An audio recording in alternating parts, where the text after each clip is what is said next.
Hi மக்களே, இப்போ நம்ம எங்கே போயிட்டுருக்கோன்னு பார்த்தீங்கன்னா கேஜிஎன் அரிஃபா பிரியாணி சென்டர் தான் போயிட்டுருக்கோம்.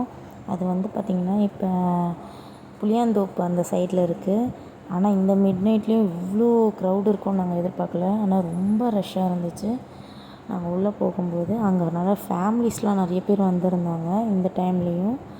ஆனால் பிரியாணி அங்கே அடிக்கிற விதம் செம்மையாக இருந்துச்சு. ஆனால் என்னென்ன குவான்டிட்டி மட்டும் கொஞ்சம் கம்மியாக தான் இருந்துச்சு. ஒரு ஆள் மீடியமாக சாப்பிட்லாம் அந்த மாதிரி தான் இருந்துச்சு. ஆனால் பீஸ்லாம் ஆளுக்கு ஒன்று தான் இருந்தது. நிறையெல்லாம் நீங்கள் எதிர்பார்க்க முடியாது.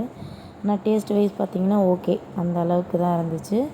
ஆனால் கண்டிப்பாக நீங்கள் ஒன் டைம் ட்ரை பண்ணலாம். ஹாய் ஃப்ரெண்ட்ஸ், இப்போ கேஜிஎன் அரிசி கடைக்கு தான் வந்துட்டு பிரியாணி கடைக்கு பிரியாணி எல்லாம் வாங்கிட்டோம். எப்படி இருக்குன்றத நம்ம வீடியோல மறக்காம பாருங்க. கண்டிப்பா டேஸ்ட் பண்ணிட்டு நான் சொல்றேன்.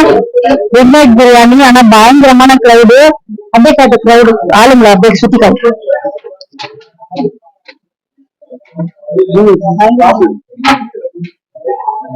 டேஸ்ட் எப்படி இருக்குன்றத சாப்பிட்டு பார்த்து சொல்றேன் ஃப்ரெண்ட்ஸ். வர வரையா இருக்கு.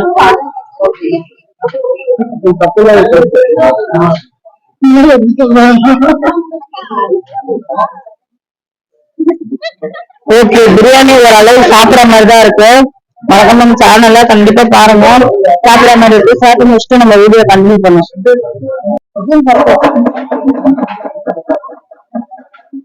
பிரியாணி சூடா நல்லா இருக்கு சாப்பிடுறதுக்கு. டேஸ்ட் ஓகேன்ற அளவுக்கு தான் இருக்கு. ஆனா ரைஸ் நல்லா வர வரையா சூப்பரா இருக்கு. மஸ்ட் ட்ரை, நீங்க வந்து கண்டிப்பா ட்ரை பண்ணி பாருங்க.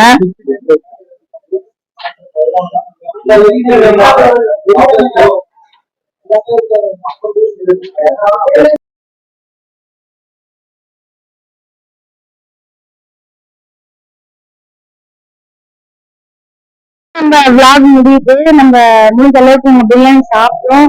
முறை இருந்துச்சு, பரவாயில்ல, சாப்பிட அளவுக்கு இருந்தது. நீங்களும் ட்ரை பண்ணுங்க. ஆனா இந்த டைம்ல பிரியாணி சாப்பிடுறது ஒரு எக்ஸைட்டா இருக்கு, நல்லா இருக்கு. நாங்க அவங்க கசின்ஸோட வந்தோம், என்ஜாய் பண்ணோம். நீங்களும் நிறைய சாப்பிட்டோம். நீங்களும் கண்டிப்பா வந்து ட்ரை பண்ணி பாருங்க. ஓகே, நாங்க இதோட இந்த விளாக முடிச்சுக்கிறோம். Tata, bye bye.